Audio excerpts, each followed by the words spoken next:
Est-ce que ça t'est déjà arrivé de faire un import étoile en Python? Si oui, c'est dégueulasse et on en reparlera à la fin. Mais d'abord, voici 10 astuces pour t'améliorer en Python. Numéro 1, ne pas utiliser de f-strings. Si jamais t'as besoin d'afficher une variable dans une chaîne de caractères, t'as sans doute déjà été tenté de mettre des plus ou même pire, mettre un modulo. Alors oui, ça marche, mais c'est illisible, lent et surtout complètement dépassé. Et à la place, tu devrais utiliser des f-strings, introduites depuis la version 3.6 de Python. Pour ce faire, t'as juste à rajouter un petit f avant ta chaîne et tu mets ta variable entre accolades. C'est plus rapide, plus lisible et en plus tu peux même y mettre des expressions directement. Numéro 2, ouvrir des fichiers sans with. Si jamais tu dois lire un fichier, t'as sans doute déjà fait un open, puis un read et ensuite un close. Mais le problème c'est que si une erreur se produit entre le open et le close, ton fichier reste ouvert et tu crées une fuite de ressources. À la place, tu devrais utiliser le mot-clé with. Avec cette syntaxe, Python ferme automatiquement ton fichier même si une erreur se produit. Numéro 3, utiliser l'opérateur double égal pour comparer avec none. Si jamais tu veux vérifier qu'une variable vaut none, t'as sans doute déjà écrit if value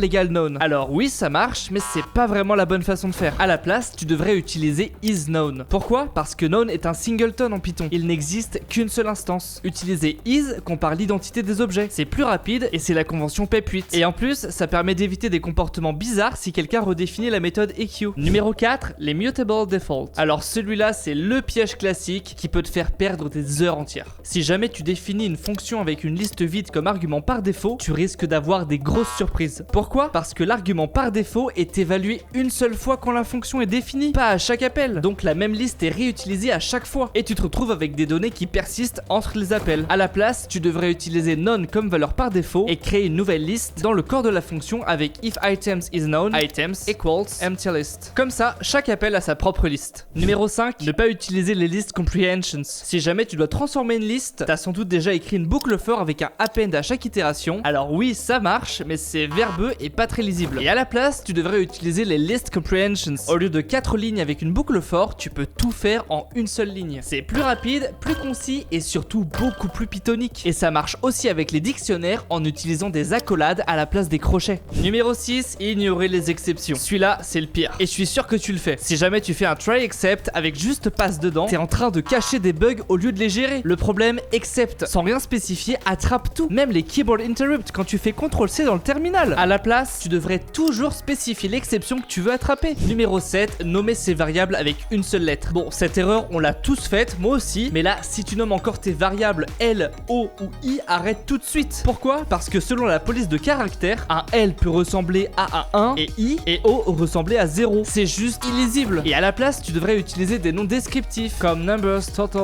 ou index. En plus de ça, ça rend ton code auto-documenté et n'importe qui peut comprendre ce que fait le code. Numéro 8, ne pas utiliser enumerate. Si jamais tu veux itérer sur une liste avec son index, t'as sans doute déjà écrit for I in range len items et ensuite accéder à l'élément avec items I. Alors oui, ça marche, mais c'est lourd et peu pythonique. À la place, tu devrais utiliser enumerate. Cette fonction te donne directement l'index et l'élément. C'est plus propre, plus lisible et en plus tu peux même commencer à un index différent avec l'argument start. Numéro 9, comparer des bools avec true. Si jamais tu écris if isActive equals true, tu fais du code redondant. Pourquoi? Parce qu'en Python, les bools sont déjà des valeurs de vérité. Et à la place, tu devrais simplement écrire if isActive. C'est plus concis, plus idiomatique et surtout plus lisible. Et pour les négations, utilise not au lieu de false. C'est la façon naturelle d'écrire en Python. Et numéro 10, utiliser import étoile. Si jamais tu fais from module import all, t'es en train de polluer ton namespace avec potentiellement des centaines de noms que tu ne contrôles pas. Le problème, si deux modules ont une fonction avec le même nom, tu peux pas vraiment savoir laquelle tu utilises. Donc à la place, tu devrais importer de façon explicite avec import module et ensuite module.function ou alors juste importer ce que tu as besoin avec from module import function. Comme ça, ton code est clair, pas de conflit de nom possible et ton éditeur de code peut t'aider avec l'autocomplétion. Et toi, t'en faisais combien sur les 10? Dis-le moi en commentaire. Et si cette vidéo t'a plu, n'hésite pas à t'abonner.